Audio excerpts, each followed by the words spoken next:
Well, did the African National Congress make the most of its second chance to submit its list of candidates to take on the upcoming municipal polls? Well, Pule Letshwiti-Jones is monitoring this developing story for us live from Luthuli House in central Johannesburg. Pule, tell us what was actually the crux of the Jesse Duarte's media conference today.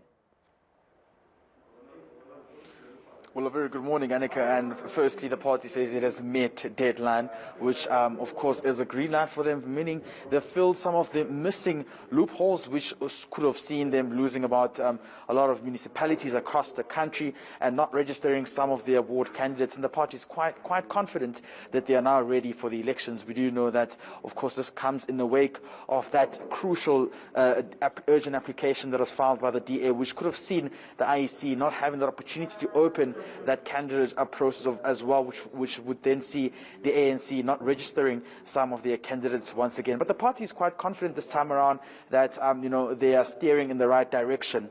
The bone of contention, though, still relies around the candidates who are still, disputing some of the matters within the party, which the ANC says is still trying to resolve. However, they may have to look into resolving some of these issues post the local government elections, and that hasn't set well with some of the candidates who are still awaiting answers from this dispute, who have now even withdrawn from the party, going into the independent role of trying to represent themselves. And, the party is saying there's just so much disputes that they're dealing with. I mean, in a leaked report we've seen from the Electoral Commission, the party still needs to resolve over 700 disputes, which is quite a lot for them.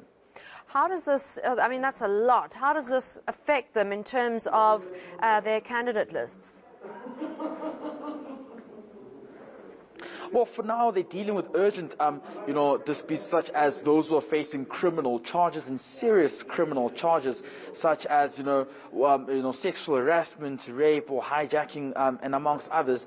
But the party says that it will be looking at, swiftly dealing with these matters before they now head into the polls. But other disputes will now have to be dealt with after the elections, of course, if there are any candidates who still have issues. And the party says these are a wide range of matters that they have to look into.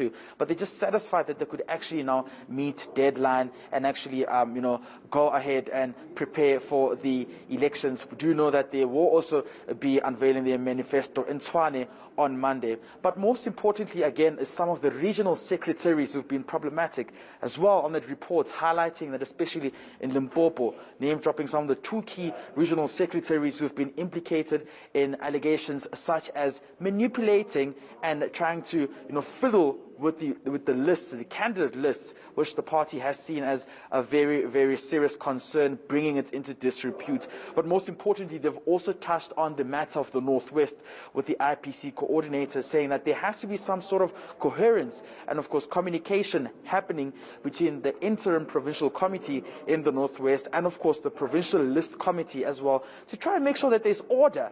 I mean, the province has been experiencing a lot of problems in terms of, candidate lists and some of them being rigged, and that has been quite a great concern for the party. They've also made reference to the city of Tshwane, whereby there have been allegations of gangsters, interfering and, of course, also harassing those who are voting for the candidates they would prefer. So those are some of the issues the party may be having to look into. And apart from that, they're saying that, they're gearing up for the preparedness for the elections, and they're quite ready this time around. Pule, in terms of getting ready for the elections, I should think that the non-payment of staff is going to be quite an issue. Was that brought up at all? Well, Annika, that wasn't brought up at all. In fact, what I can tell you now, while a few staffers have been paid, there's still others who, they have their salaries are in 3 months arrears, and that's quite a problem for them, saying that this is something that has to be resolved. Did you remember that the suspended Kalni House actually, with his brigade of comrades, actually said that they were taking the ANC's top 6 to courts to try and, resolve this issue. But that also hasn't been dealt with properly.